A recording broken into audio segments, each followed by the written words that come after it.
Welcome back, everybody. Today we're going to be talking about injuries and specifically how those injuries can affect you out on the range and your recovery when it comes to shooting, your accuracy, your skill sets, all that stuff out there. Now, I think for most of us hardworking people, injuries are just part of life. Whether it's work, sports, out there having fun. I know myself personally, I have broken my left arm in half. I have had nerve damage in the right hand. I've had surgery on the left hand. I have had spinal surgery. So I am no stranger when it comes to injuries that can change everything about the range for you and everything about your performance on the range. Today we're going to talk about some simple things that you can do to recover those skills and become the best shooter you can once again out there to have more fun. So the real trick here is generally not healing. Your body is pretty much going to take care of that healing process on its own. The real trick is going to be how do you work on those skills and how do you get your body, say a hand injury, back to the point where you can manipulate that trigger, where you can do magazine exchanges and perform to your best out on the range. Before we go any further today, you have to make sure that your doctor has signed off on you being physically active again and that he knows what you're going to be doing out there, because you don't want to re-injure yourself or prolong that healing process. So now that the warning label has been read and out of the way, let's talk about a few things that we can all do out there to not only further our skills as is, but recover from some of those injuries we may have received in life. The exercises we're going to talk about today are not only going to help with your dexterity, but also re-strengthening your hand or your fingers so you can get back to work out on the range. The simplest one is going to be working with a stress ball, which I think a lot of people have either used just hanging out in the office or if they've ever had an injury before. The second one is going to be a spring-loaded finger strengthener. And I actually got that idea from a friend of mine who's a guitarist and had an injury to his hand. The last exercise is going to be using either the stress ball or the spring-loaded finger strengthener, and you're just going to try and isolate your trigger finger from all the rest of the fingers so you can begin to rebuild that feeling, that dexterity, and that strength should you have any damage up inside here around the thumb area like I have. The first one of these exercises is using that stress ball. So initially what you're going to want to concentrate on is the whole hand, moving all fingers and the thumb at one time to regain that strength, and then put a little bit of extra work into whichever finger may be the one that has been injured. Once you have gotten up to par with that and you feel your strength is good again in the hand, what you're going to want to do then is actually start to isolate your trigger finger and your pinky.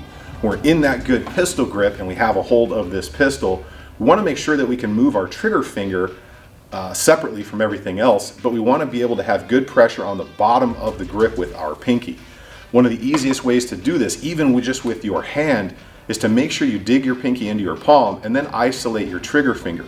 What you'll find out is sometimes you'll forget your pinky actually exists and it will start to walk away from your palm. That's just another way you can isolate either with a stress ball or just with your own hand, regaining those skills with your trigger finger while gaining strength using a stress ball or a finger strengthener. The next exercise we're going to talk about is using a spring-loaded finger strengthener. And I'll put some footage up here so you can see what this thing is and what it looks like.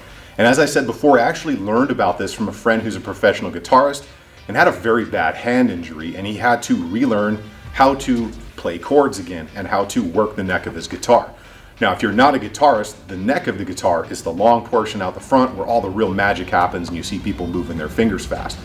Imagine losing the ability to do that and having to relearn that. It is the same thing with a pistol. This can be isolated for any finger or your complete hand.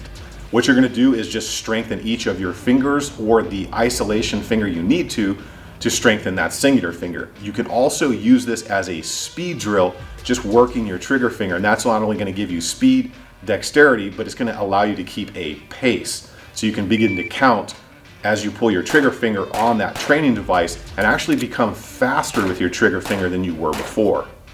Well, those are some of the exercises that I have personally used to not only recover from injury, but just become faster, especially using a spring tension device to work my trigger finger faster and isolate it from the rest of my hand. One of the other major things that you're going to need to pay attention to if you've had injuries are the angles that your wrist and your hands now want to be at. It's not natural for most people to be at very rigid, pressed forward angles that some pistols make you align like. Things like the XDM or 1911s from Springfield are going to have a far less aggressive grip angle that's going to be a lot more natural to your wrist and where your body's natural state of being is going to be when it comes to those ergonomics. One of the simplest ways to explain this out on the range, whether I'm working with a new shooter or training someone who's been shooting for a while is just have them point at something out on the range.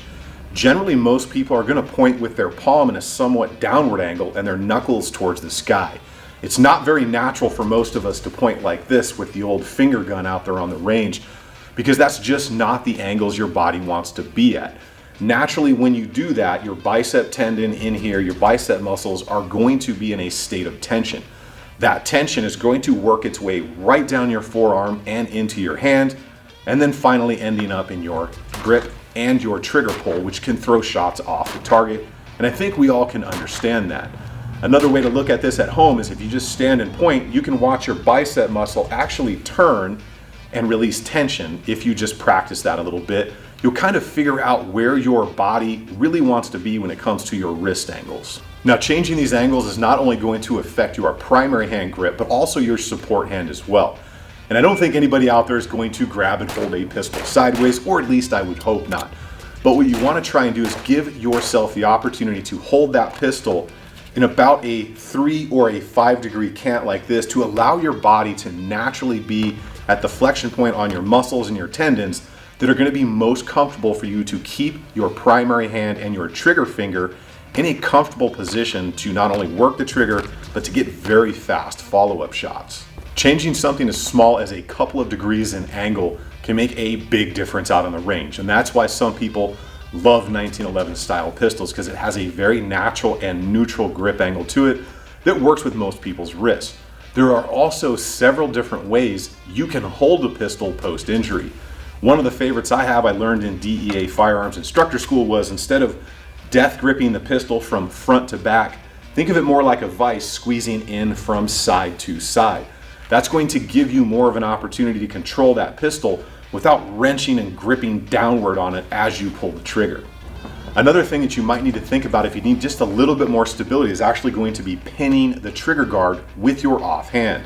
What I mean by that is, once you establish your master grip and you begin that vice grip, is actually pinning with your offhand right on the front of the trigger guard, so you're not going to have any movement from the left to the right. Basically, your right hand or left hand, depending on which is your primary, is going to be providing the pressure it needs to hold the gun straight, and that support hand is just going to be giving that little extra stability by pinning that trigger guard up in that area like that, so you don't have that left to right movement or even up to down movement. Another thing you're going to want to think about is, what are your elbows doing? Remember, your body wants to be natural and comfortable, and anytime you take it out of a comfortable space, you're going to introduce stress, tension, and probably at some point you're going to start to get muscle spasms.